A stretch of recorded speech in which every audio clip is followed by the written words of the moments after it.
My name is Manuel Gadi, and I'll be your instructor in this 11th session course.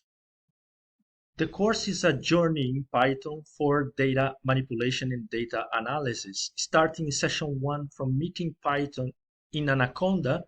Session 2 is formed of exploratory data analysis in Python, where we actually meet the library called Pandas, library that will understand more in depth its structure in session 3.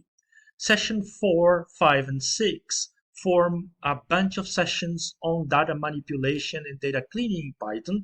Then we grow into the Python ecosystem and learn a little bit of statistics in Python using the library SciPy.